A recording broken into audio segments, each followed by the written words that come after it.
I'm Bill Weber, and I'm grateful to the church here that brought us together like this every year. It's been a wonderful event. I also should say that I heard that Riverside Church, sometime this spring, there's going to be a celebration, and I hope we can all get together again. Eddie Ellis is trying to radicalize that congregation into concern about the criminal justice system, and he's got a big event planned that he'll want us all to know about. You're welcome.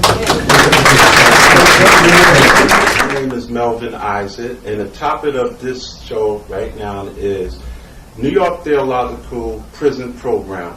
And the guest I have with me today is Mr. Bill Weber.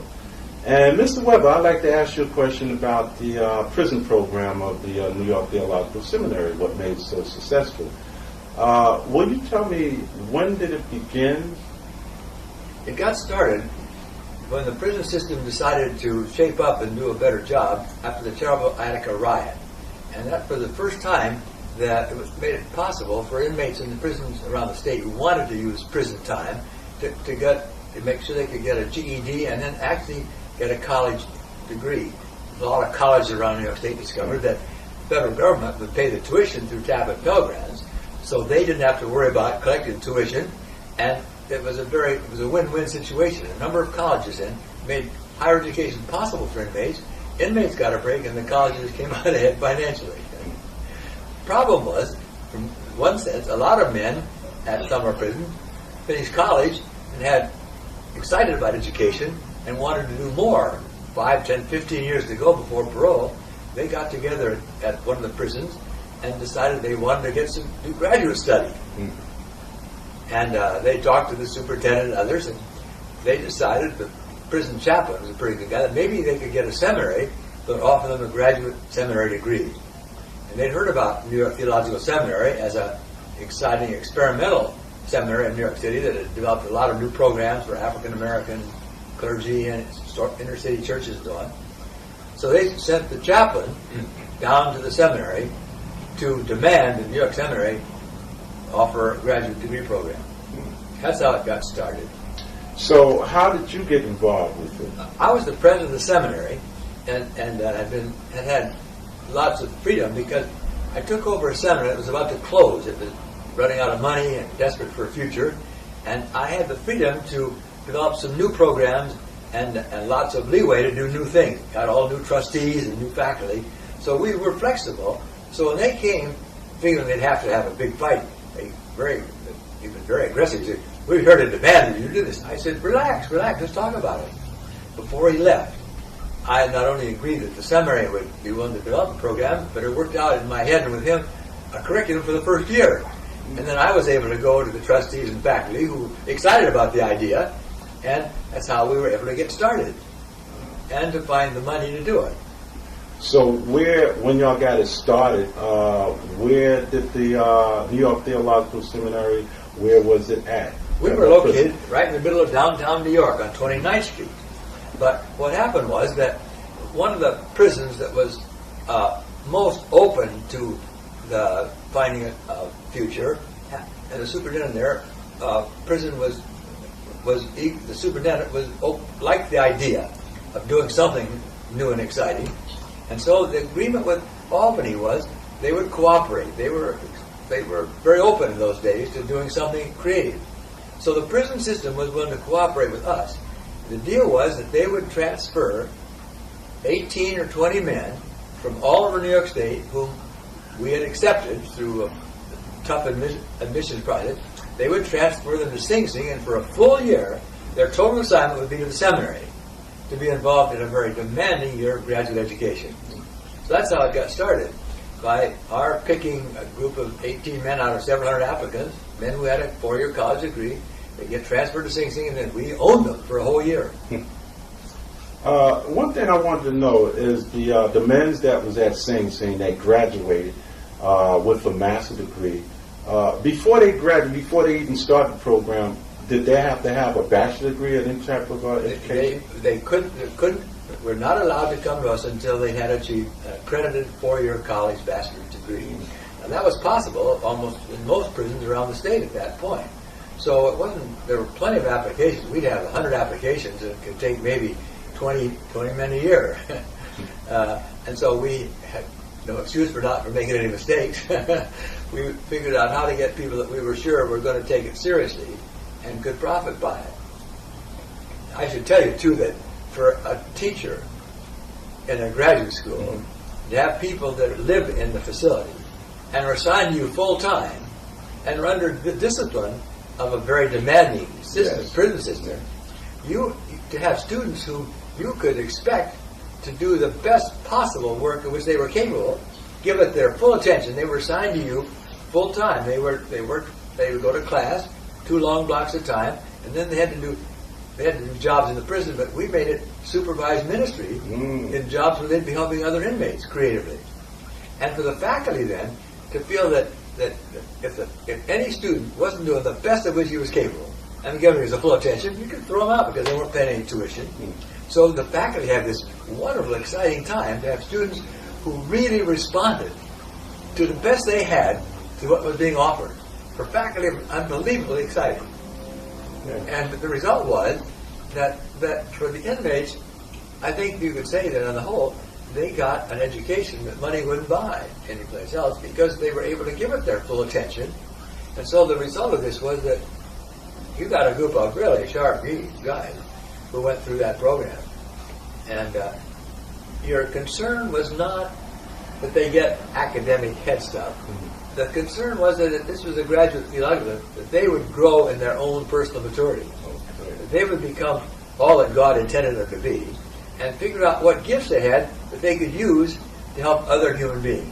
That God had called them in order to help other people. And they could practice it in prison. That sounds like a saying in the Bible in Jeremiah.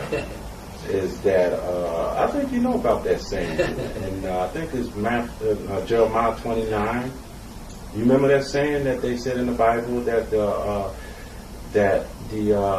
Israelites that was brought from one place to another place, that being in prison. Seek the shalom of the city, Yes, that's where I have the one. sent you into exile, Yes, and pray to the Lord on its behalf. yes. For when you yes. seek its welfare, you'll find your own. And I see when the program began, I didn't know anything about prison, but I figured somewhere in the Bible it's got to talk about prison. So I got out a concordance and looked it up, and there I found, I therefore a prisoner for the Lord at the end. That passage turned out to be a text for what we were doing. Yeah. Here they were like exiles and locked up in this strange prison, all the way from home. They were exiles in prison, and it says, seek the welfare of prison, because if you do, you're going to be better off yourself. Now, you couldn't preach that to them, but I knew that's what I was after. So I made them be involved in jobs helping other inmates. And the focus was on helping them grow to maturity, and it worked. Then you can say, hey, we've been living out this passage. Show it to them in the Bible. They say, yeah, that's right, it works, doesn't it? In other words, the scriptures came alive because they helped me discover what to do, but you implemented it before you made it be biblical. You know what I mean? You Yes, crept up on the students. One of the things that I see a lot of prison inmates that came out that did finish the New York Theological Seminary and have a master's degree, their success rate is very high. Some years after we've been at this for about, maybe 10 classes, unknown to me, the State Department of Correction hired a very top professional organization to do a recidivism study. So they got a list of all the people in the program and tracked them all down.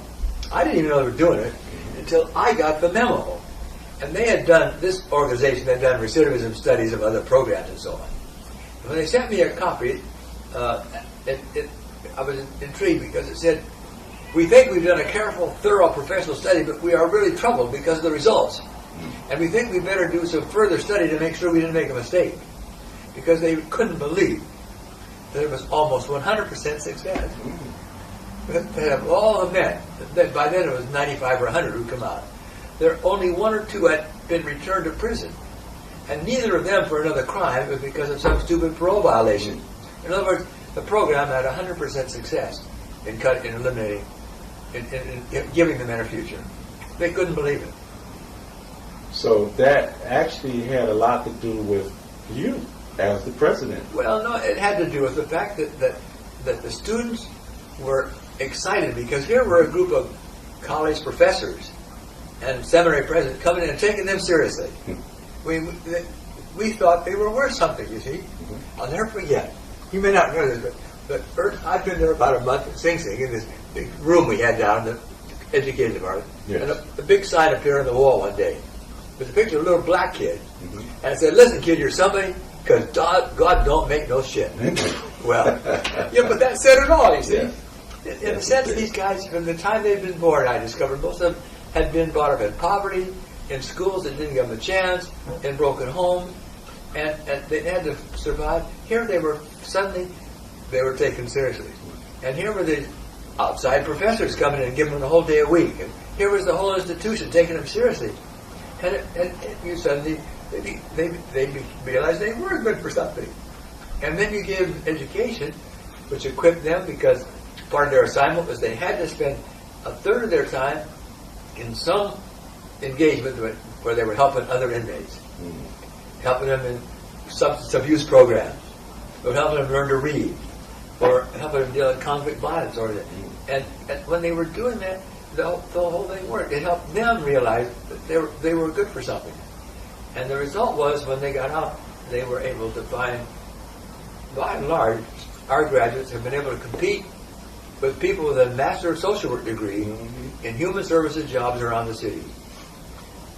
And we actually got some funds for the seminary a few years, not too many years ago now, where they could be employed by, in effect, a grant called Youth Turn, Yes. where they would be employed to work at Youth at Risk in Harlem and East Harlem and Midside, and the neighborhoods where they'd grown up, where they were role models and mentors to kids that were like they had been when they were growing up. And they have done a fantastic job all around New York City, in Harlem, East Harlem, West Side, where they've been able to use their commitment to help other inmates when they get out, to earn a living, be paid to work at this Youth Turn program. And it's been a that's been a remarkable program. But they were equipped, and it was really what you might have prepared for by getting an MSW degree. Yeah, that sounds very, very positive to have that program from Sing Sing, the New York Theological Seminary, and also from the beginning of the Exodus, because I believe some of the inmates, when they first come out, that have a degree, they go to Exodus, and I think that's with Julio Medina. Well, what happened was that getting out of Sing Sing, out of prison after being in all those years, it's a really tough deal. Yes. Because when you get out, you're looked upon as an ex-offender. You're labeled by that. And, you know, our prisons in New York State and other places around the country wouldn't be so awful, so inhumanizing, if it weren't for the fact that the press has somehow been able to convince a lot of middle-class Americans that there's a certain group of people that are no longer human. They're evil, bad, but you got to put them away in prison, and either, in our state, even put them to death. But you got to get rid of them because they're not human beings. Well, that ethos is very much there. So it's tough when you come out of prison and you're an ex-offender. But we've been able to, so that it's tough. So our guys have a real break because they've got those credentials and they've got our support behind them. But some of those guys, when they got out, began to realize that their brothers, whom they've known and cared for in prison, don't have that background. And that transition, when you get out of prison, the chance of you're in and back in within a year or so, or 80-90%. I mean, the statistics. So they decided, I know what we'll do now that we're out. We'll develop a program to help our brothers coming home and making that transition. So it's called the Exodus Transition Program. And it's located not far from here in a church started by the East Harlem Protestant Parish, where I was one of the pastors. They took over an old building there. And the pastor of the church now is a graduate of the Master's Program at Sing Sing, who became an ordained United Church of Christ pastor. And they have that whole building over here where they have, the church is on Sundays, but they have offices where any inmate coming home from prison, not just graduates of the Master's Program, but any, can come there to Exodus, and they will give them, brothers who are out making it, will give them the support they need through counseling and preparation and job, help them get located and have a base of support to make the transition. It's called the Exodus Transition Program, and it's doing very well. A year ago, in the State of the Union speech, the President of the United States had gotten concerned about the prison situation, Yes. and had been persuaded by some of his advisors that here would be a place that he could give some help. So he decided to make a grant to the Exodus Transition Program through his funding for these kinds of organizations. And in his speech to the Union, he had Julio Medina, the executive of the program, come and sit with his wife and talked about Exodus and what they're doing. And that's been very helpful because it's given Exodus some solid support to be able to enlarge itself, but also it's enabled them to spend a lot of time not just helping inmates getting out, but helping society realize how prisons basically are not designed to be correction systems but punishment systems, and they don't need to be that way. Yes. That inmates in prison, as they can be given help that enable them to be effective return to society as effective citizens. So Exodus is doing a great job, just 3 blocks from where you're sitting. Yes, it is. And it's being overwhelmed with all the attention Julio Medina has gotten by the president, but also by the fact now that they are really able to provide that base support that enables a man or woman coming home from prison to have a fighting chance, if they're willing to have a future and not end up back in prison again. Yeah. That's the Exodus Transition Program. It's one other thing I like to speak about, because I know the Exodus Transition Program is a fabulous program to help men and women that's coming out of prison, to provide service with them. But I also notice they do provide, in terms of helping them with their clothing. They give them clothing, a mental card. They feed them. When you're putting you there, you'll go seriously through their income. They'll give you the support you need through those first months. Yes, yes. So it's a very great program for any prisoner inmate that's just coming back home to the President of the United States picked a good thing to Yes, he focus did. on. Yes, he did. Yes, he did. But the staff there, Julio Medina is a graduate of the master's program. Yes. His key staff are graduates of the preliminary program. Yes. So they're wonderful because their success means they're role models and mentors. Mm-hmm. They demonstrate that you can make it. You don't have to end up back in prison. They do a fantastic job as a result of that. Yes. Now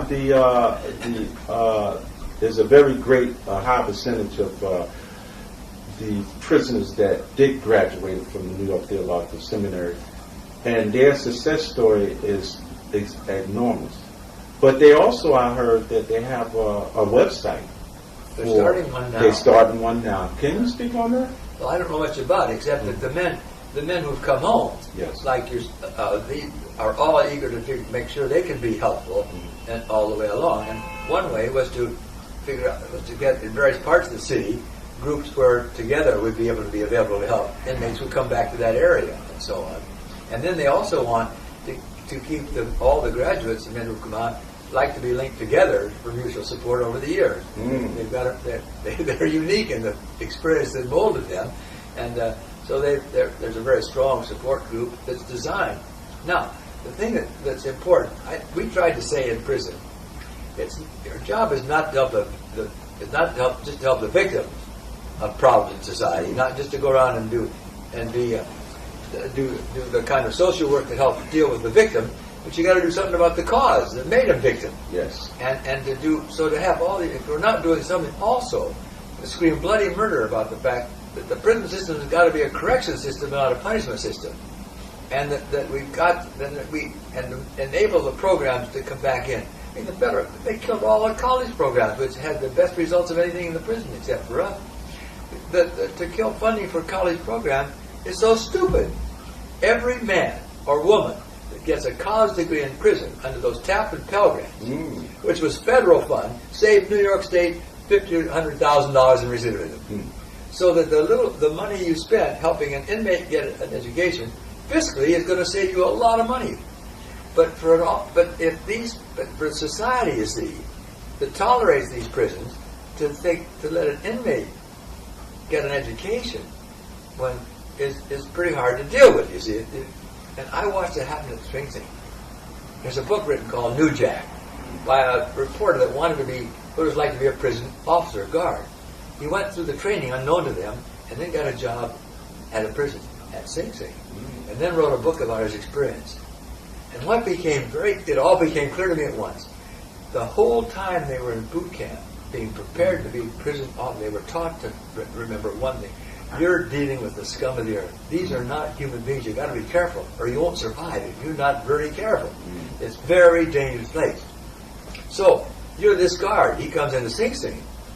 He hadn't been to college. He just got a job as a guard. He's been a working man. And he's trying to put the guys back in their cells, and he says to them, "Where have you guys been?" They said, "Down the school building."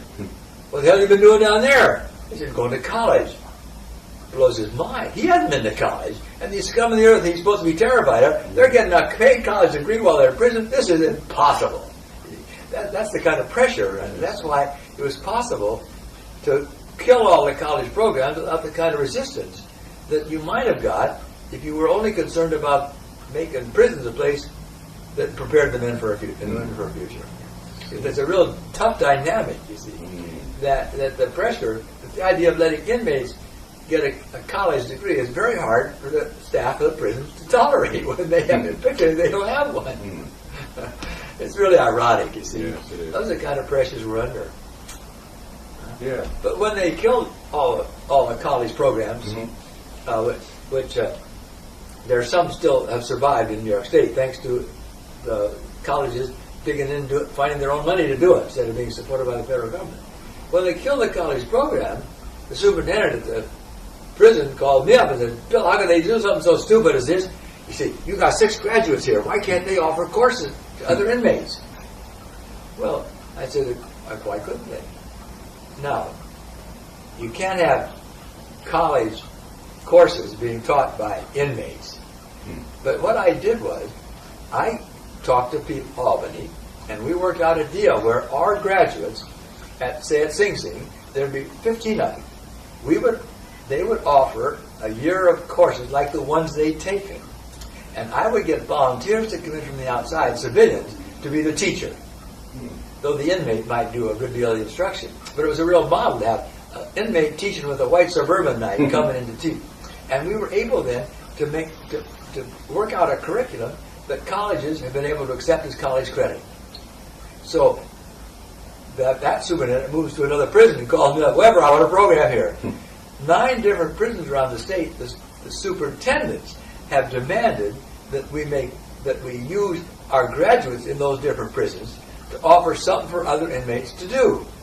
So that's wonderful for the guys, but I've also had to get civilians to be the teacher in every classroom offered in these 4 different prisons around New York State. New York Seminary wasn't in a position to offer any more, to take on all this. It's too big a demand. They just have to fund that one program. It's hard. But I've been able to get a program set up called Rising Hope, with enough funding all the director and the coordinator are all volunteers, retired executives. We've been able now to offer programs using our graduates in 14 different prisons around New York State, and the men are able to acquire when they get out are usually 30 to 40 college credits. Breakwood College has helped us do that, and so on. But it's very exciting. But there's a huge program that's run on that basis, and it's exciting because for the graduates, when they come up from the parole board and they can demonstrate that they've been doing this kind of work in prison and have those kind of credentials, that's a big help for the parole board. Yes, it is. So the seminary has 15 to 16 minutes Sing Sing, and there are about 90 men in these other courses run by Rising Hope project. Rising Hope around the state. Let me ask It's you. quite an operation. Yes. One thing that was just still in my mind in terms of the New York Theological Seminary that's at Sing Sing. Is that the only New York Theological Seminary in the country, or in the state of New York that's the only prison that have New York Theological Seminary for master degree for prisoners? I think what New York Seminary has done is pretty unique because it doesn't sound. Most seminaries it doesn't fit their charter or what they're fund. Seminaries, basically, Protestant seminaries and Catholic are designed for one purpose: to take men and women who are committed to ordained ministry. and want to get and have the credentials and want to go on to a very demanding graduate degree. And only at New York Seminary, where we'd had the freedom to develop a curriculum for inner city storefront clergy without demanding that they have the college continuing education for lay people and so on. We had the flexibility to. That was our whole function, was not to compete with what other seminaries are already doing, but to meet needs that nobody else will touch. And I think prison, you'd have to say, would continue to be a need that doesn't fit the kind of definition of most seminaries. Their job is to train men and women who made a commitment and are preparing for ordained ministry.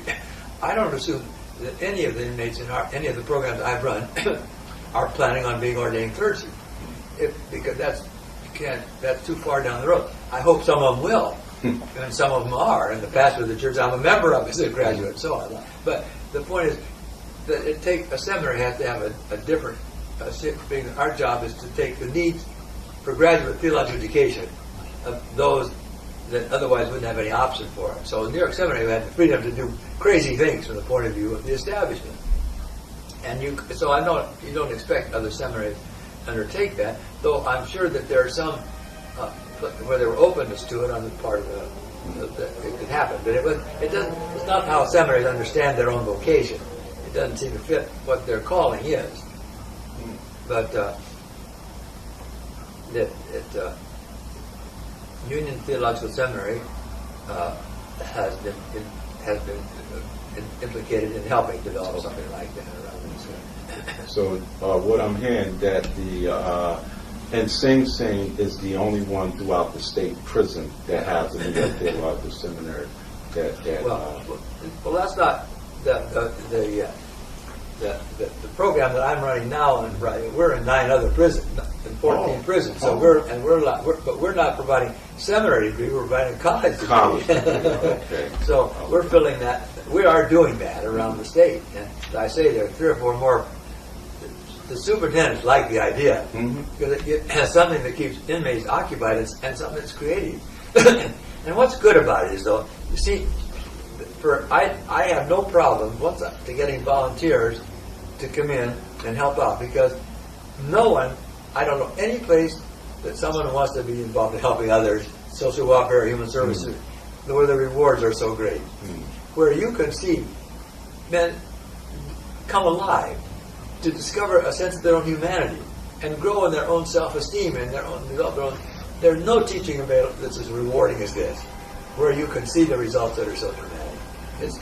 So once I get volunteers from a suburban church to go in and help out, once they've been there a year or two, they go recruit more people, because they've done nothing that, as Christians, our job is to help take care for God's good world and help those in trouble. Yes. Where else can you do it and see such results? Yes. You can't do it in charity programs or food pantries and so on. Here, every hour you spend pays off in terms of a human being becoming more able to use his gifts that God gave him. It's incredibly rewarding. And that is a saying in the Bible in Matthew that I think it's in 25 that I guess that's the judgment day. Sure. That when I was in prison, you never came to visit me. That's it. When I was thirsty, you never gave me water. If I was when I was hungry, you never fed me. So that all falls into it. So this is, very, very humble, very charitable thing to do. When you seek the welfare of the place God puts you, you find your own, find meaning in your own life. No question about it. That passage is very helpful. But in terms of the funding, for books and materials for the inmates to study into that, do you have a problem with that, or do you need more? Well, it's a continual battle. Okay.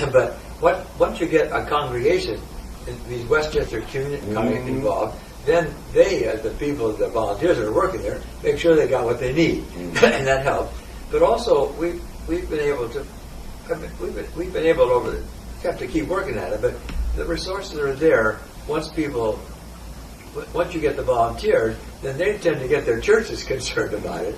And then all over Westchester County, people are aware, once they begin to realize how grim prisons are, you find that you were able to invoke a real sense of concern for it. And so it's been several major foundations have been a big help to that in the city. And then we've been able to, lucky to have found some real number of major congregations that really have made significant contributions to continue. Broadway Presbyterian Church, First Presbyterian Church, a number of the big churches around the city, and recognizing that these are the people that we're ministering to are New York kids. Most of the prisons in New York State are filled from New York, Harlem, Delhi's, Bed-Stuy. That these are kids that our city failed, public schools failed, and so on. So a number of the congregations have been very open and sensitive about that need to be supportive of these programs, and it's been particularly helpful when people like yourself come out. Yeah. I get invited to lecture at a church or speak. Come along with me, and then they don't believe it because the image of an ex-offender, that you don't fit it. You're a human being, and then you tell the story of how you ended up there and what it was like. That's the most powerful. Anything I can say to see you as a real human being, but got put through this by our society, is very persuasive if you got any capacity left. So that I wherever I go to, when I'm asked to give a lecture or something, I like to take along a couple of people that are graduates of the master's program who spent 20 years in prison and can tell the story of what it was like, because that's believable. They can hear it from me, but that's whoever talking. But when you're an authentic person, when you tell them who you were, what you went through, boy, that's powerful. So I've learned that as a very impressive part of our job. Is not to get support for the program, but to change the system which sends these men to sends you to prison. I mean, I got to have as much concern about that as I have about the program, and use every opportunity I can to talk about the fact that it's punishment, not correction, and it's easy to make it corrections. And for God's sake, that's what God wants us to do. Is to make every opportunity available.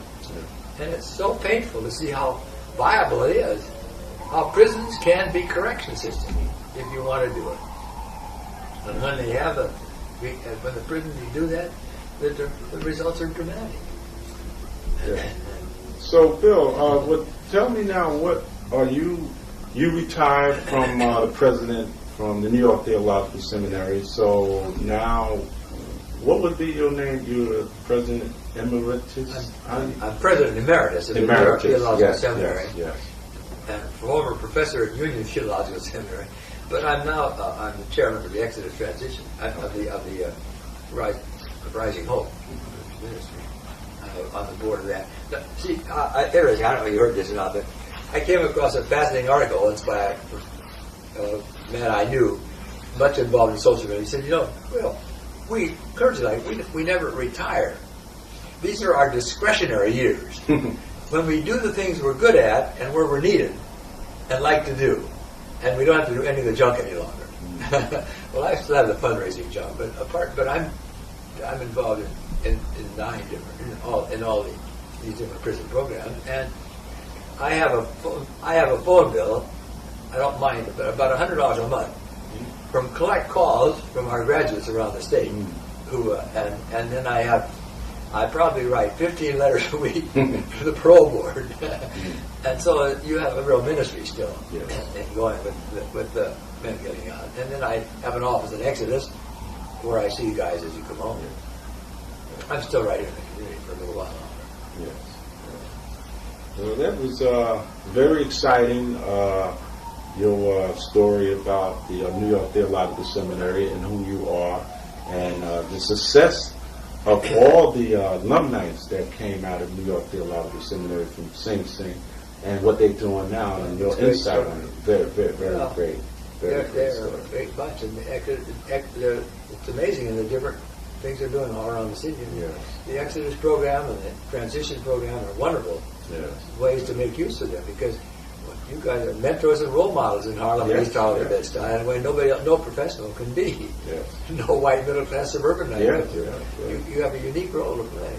Well, in my sense, because I came from Sing Sing, and I met you, and you got me into the program, and it became a success. So I always look at you as my mentor at all Well, I'm times. glad you accept that. Yes, and even when I came out, is when I first got the job with before I got the job with the youth term when I was with Exodus, is how you mentor me Sure. and talk to me and counsel me into, the things to do. So, I'm really proud to be with you and your character, your integrity. As I say, from our point of view,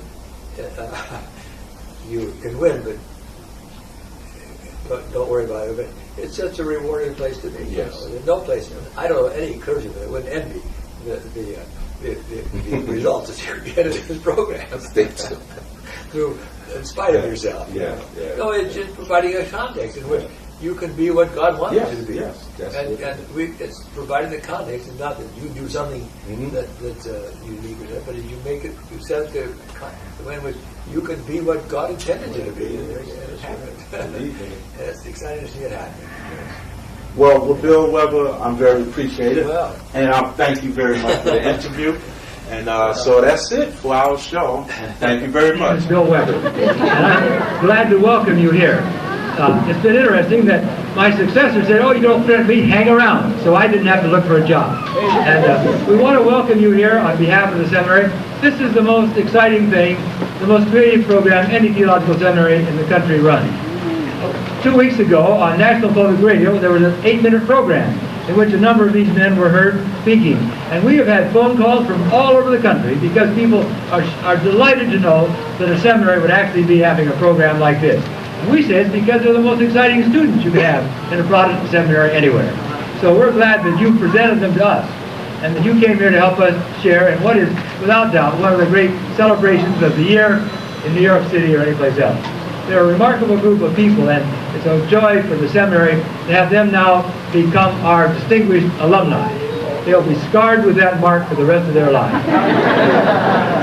So welcome to this occasion, and I'm sure President Howard will be here to say a few words a bit later on. Now, we couldn't operate here, obviously, without the cooperation of the facility staff. We've been blessed from the very beginning by superintendents and staff who have made it possible for this program to function here effectively. Quite frankly, it has to be at Sing Sing or we couldn't have it. Because to be in the program, men tend to have been in the prison quite a while because they had to go through high school and get a college degree. That means that many of them are medium security. And this is the only prison I know of where you can live up the hill and be maximum or across the tracks and be medium. So it's the only place we can have this kind of a group of people. It's ideal.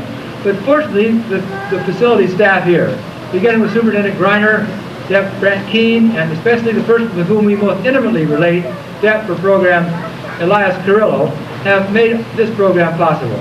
I can't imagine many facilities allowing an event like this to happen with all the imposition it means. So we're very grateful, and he's here to give us greetings on behalf of the administration. And we ask, dear God, that you bless this joyful occasion, always celebrating with us in our joy, and helping us, dear God, and nurturing us through our sorrows. But, dear God, this day of joy, reach out and touch us so that we may all be part of this assembly. This we ask, in this day, in this time, in this place. Amen.